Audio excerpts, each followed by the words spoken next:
Have you ever wondered what happens when a superpower pulls the plug on its key ally? Imagine the United States, Ethiopia's partner for decades, suddenly taking a step back.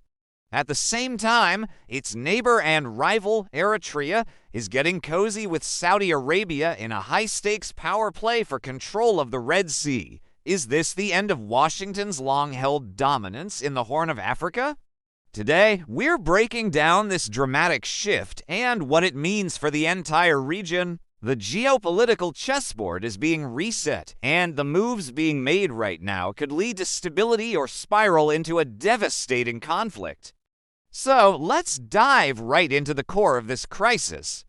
For years, the peace between Ethiopia and Eritrea has been incredibly fragile, built on a historic but shaky 2018 accord. Now, that peace is cracking, tensions are flaring up again, with both sides throwing accusations of interference, stoking fears that the drums of war could beat once more. This isn't just rhetoric, there are real movements and real realignments happening that are sending shockwaves across the Horn of Africa. A major piece of this puzzle is Eritrea's strategic pivot towards Saudi Arabia. President Isaias Afwerk has been a frequent visitor to Riyadh, engaging in high-level talks focused on Red Sea security. This isn't just a friendly chat. Eritrea is actively aligning itself with the Saudi-led bloc, offering its strategic coastline as a key asset. Why now? It all comes back to Ethiopia's own ambitions. Prime Minister Abiy Ahmed has been very vocal about his country's need for direct sea access, a natural right for a nation of over 120 million people. This push led to a controversial deal with Somaliland for port access, a move that immediately set off alarm bells in the Gulf, particularly with Saudi Arabia and its rival, the United Arab Emirates. The UAE has been a major backer of Ethiopia, but this Somaliland deal complicates things, creating a web of competing interests. Now, where does the United States fit into all of this? For years, Washington leaned heavily on Ethiopia as its primary counterterrorism partner in the region, a bulwark against extremist groups like Al-Shabaab. Addis Ababa was the go-to ally, but the ground is shifting. The brutal war in the Tigray region deeply strained the relationship, with the U.S. imposing sanctions and criticizing the Ethiopian government's actions. Now, as Ethiopia becomes more assertive and perhaps less predictable with its foreign policy, Washington seems to be quietly distancing itself. The U.S. appears to be recalculating its strategy, possibly prioritizing the stability offered by a Saudi-led coalition in the Red Sea over Ethiopia's grand ambitions. This is a massive change. It signals that Washington might see more value in a stable, predictable Eritrea aligned with Saudi interests, especially for operations against threats like the Houthis in Yemen. It's ironic because Saudi Arabia has played the role of peacemaker here before. Back in 2018, it was Riyadh that brokered the landmark peace agreement between Ethiopia and Eritrea, ending to decades of hostility. The ceremony in Jeddah was a global spectacle. But today, Saudi mediation efforts are hitting a wall.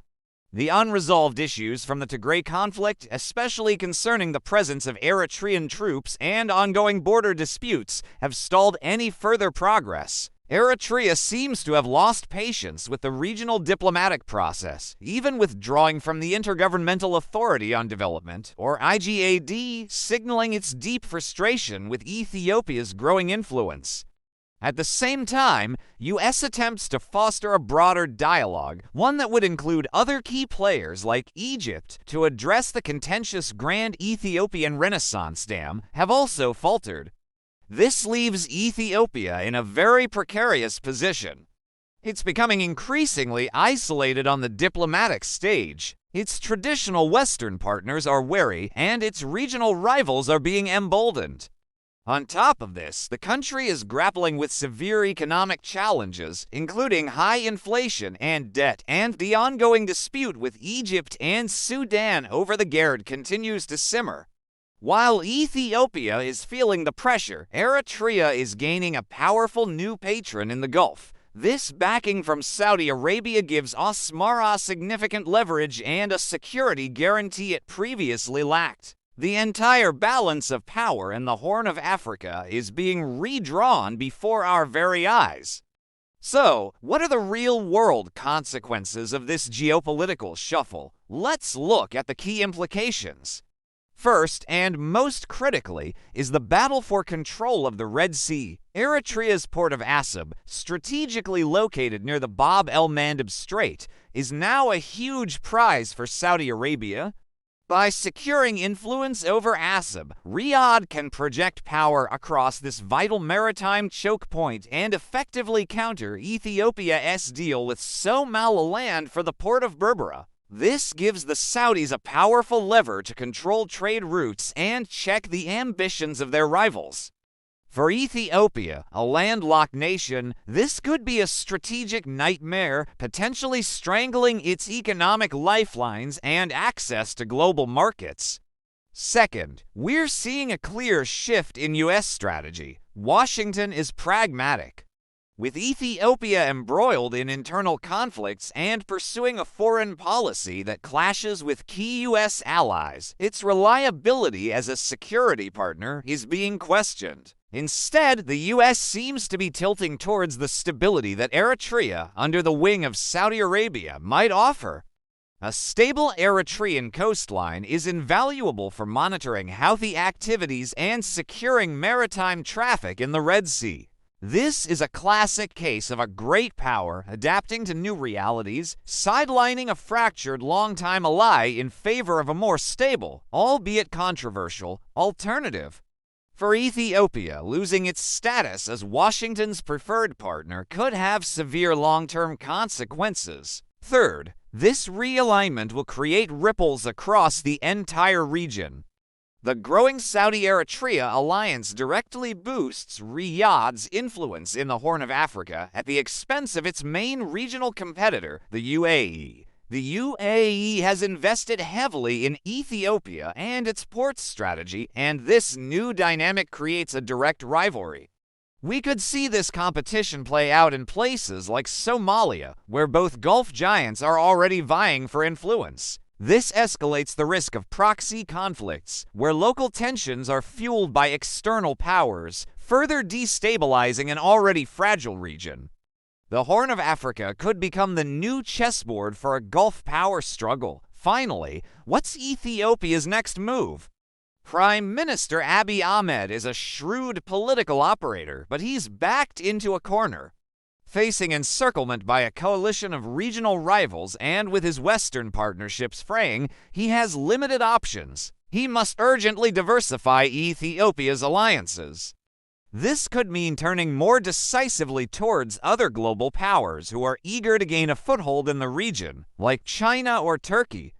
Both countries have already shown a willingness to engage with Ethiopia economically and militarily without the political conditions often attached by Western nations.